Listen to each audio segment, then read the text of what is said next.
പ്രിയപ്പെട്ട പ്രേക്ഷകർ, അങ്ങനെ ഇടവേളയ്ക്ക് തൊട്ട് മുൻപ് പറഞ്ഞ് അവസാനിപ്പിച്ചതുപോലെ ഒരു പ്രതിരോധ വിശേഷത്തിലേക്കാണ് നമ്മൾ ഇനി പോകുന്നത്. പ്രതിരോധ രംഗത്ത് അടുത്തൊരു ചരിത്രം കൂടി എഴുതിയിരിക്കുകയാണ് നമ്മുടെ രാജ്യം. അഗ്നി പ്രൈം മിസൈലിന്റെ പുതിയ പരീക്ഷണം വിജയകരമായ ദിവസം. റെയിൽ അധിഷ്ഠിത മൊബൈൽ ലോഞ്ചറിൽ നിന്നായിരുന്നു മിസൈലിന്റെ പരീക്ഷണ വിക്ഷേപണം.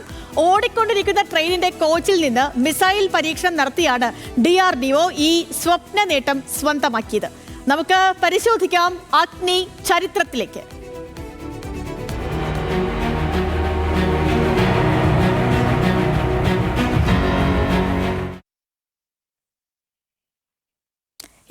അങ്ങനെ 2000 കിലോമീറ്റർ വരെ ദൂരപരിധിയുള്ള അഗ്നി പ്രൈം മിസൈൽ നമ്മുടെ രാജ്യം വിക്ഷേപിച്ചിരിക്കുന്നു.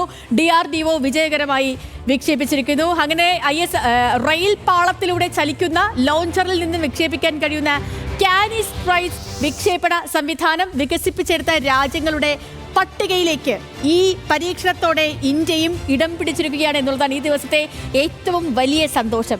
ഈ ചൈനയും പാകിസ്ഥാനും താണ്ടാനുള്ള കരുത്തുള്ള അത്യാധുനിക ഇന്റർമീഡിയറ്റ് റേഞ്ച് ബാലിസ്റ്റിക് മിസൈലാണ് നമ്മുടെ ഈ അഗ്നി പ്രൈം ബാലിസ്റ്റിക് മിസൈൽ എന്ന് പറയുന്നത്.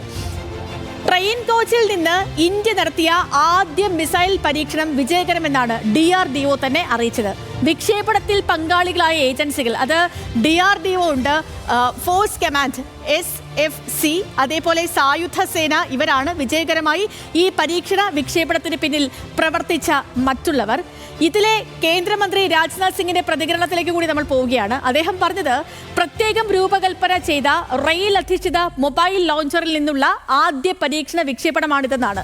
അതുപോലെ തന്നെ വിക്ഷേപണത്തിൽ പങ്കാളികളായ ഏജൻസികളെയും രാജ്നാഥ് സിംഗ് അദ്ദേഹം അഭിനന്ദിക്കുകയുണ്ടായി. ഇന്ന് ചലിക്കുന്ന റെയിൽ ശൃംഖലയിൽ നിന്ന് വിക്ഷേപിക്കാൻ കഴിയുന്ന കാനിസ്ട്രൈസ്ഡ് വിക്ഷേപണ സംവിധാനം വികസിപ്പിച്ചെടുത്ത രാജ്യങ്ങളുടെ പട്ടികയിലേക്കാണ് ഈ പരീക്ഷണ പറക്കലോടെ ഇന്ത്യയും ഇടം പിടിച്ചതെന്നും കേന്ദ്രമന്ത്രി കൂട്ടിച്ചേർത്തു. അപ്പോൾ ഇന്ത്യ, നമ്മുടെ രാജ്യം പ്രതിരോധ രംഗത്തിന് ഇത് വലിയ അഭിമാനം നൽകുന്ന ഒരു പരീക്ഷണം തന്നെയായിരുന്നു. തന്ത്രപരമായ പ്രതിരോധ ശക്തിയിൽ ഒരു പ്രധാനപ്പെട്ട നാഴികക്കല്ല് കൂടി രേഖപ്പെടുത്തിയിരിക്കുകയാണ് നമ്മുടെ രാജ്യം.